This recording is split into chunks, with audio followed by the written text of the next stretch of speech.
कौन सा देश कितना भ्रष्ट है, इसे लेकर करप्शन परसेप्शन इंडेक्स 2024 ने मंगलवार को अपनी सूची जारी कर दी है। इस सूची में 180 देशों के नाम हैं। इस सूची में भारत 96वें पायदान पर पहुंच गया है। साल 2023 में भारत की रैंक 93 थी। भारत के पड़ोसी देशों में पाकिस्तान 135वें नंबर पर और श्रीलंका 121वें नंबर पर है, जबकि बांग्लादेश की रैंकिंग और भी नीचे यानी कि 149 पर चली गई। इस लिस्ट में चीन 76वें स्थान पर है। डेनमार्क सबसे कम भ्रष्ट राष्ट्र होने की सूची में सबसे ऊपर है और उसके बाद फिनलैंड और सिंगापुर है। सार्वजनिक क्षेत्र में भ्रष्टाचार के धारणागत स्तरों के आधार पर ये इंडेक्स 180 देशों की रैंकिंग के लिए 0 से लेकर 100 के पैमाने का उपयोग करता है। इसके अनुसार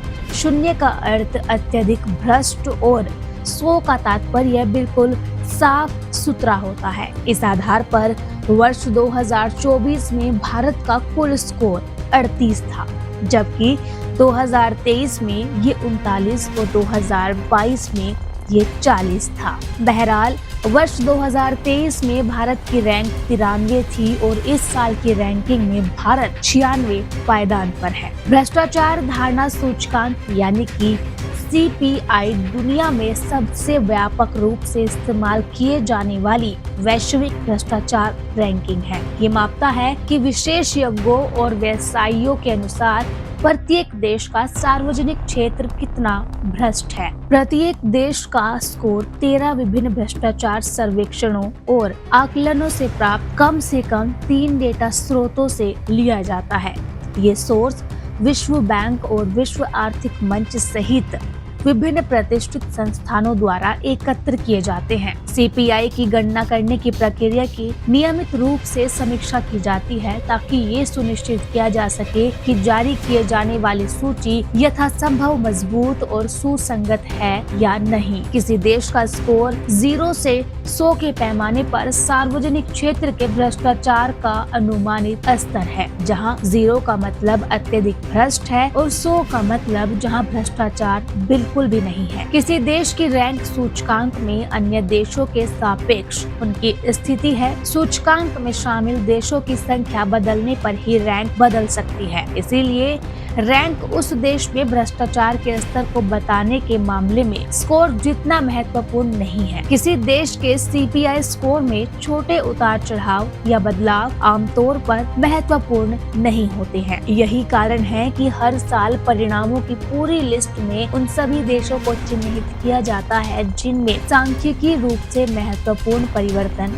आया है। किसी देश या क्षेत्र को सूचकांक में स्थान देने के लिए इसे CPI के 13 डेटा स्रोतों से कम 3 होना चाहिए। किसी देश की सूची से बाहर होने का मतलब ये नहीं है कि वो देश भ्रष्टाचार मुक्त है, केवल ये है कि भ्रष्टाचार के स्तर को सटीक रूप से मापने के लिए उसके पास पर्याप्त डेटा उपलब्ध नहीं है। CPI डेटा स्रोत विशेष रूप से सार्वजनिक क्षेत्र के भ्रष्टाचार की निम्नलिखित अभिव्यक्तियों को कवर करती है, जिसमें रिश्वत, सार्वजनिक धन का विचलन, अधिकारी परिणामों का सामना किए बिना निजी लाभ के लिए अपने सार्वजनिक कार्यालय का उपयोग कर रहे हैं। सार्वजनिक क्षेत्र में भ्रष्टाचार को नियंत्रित करने की सरकारों की क्षमता, सार्वजनिक क्षेत्र में अत्यधिक लाल फीताशाही जिससे भ्रष्टाचार के अवसर बढ़ सकते हैं। सिविल सेवा में भाई भतीजावादी नियुक्तियां, ये सुनिश्चित करने वाले कानून की सार्वजनिक अधिकारियों को अपने वित्त और हितों के संभावित टकराव का खुलासा करना होगा। रिश्वतखोरी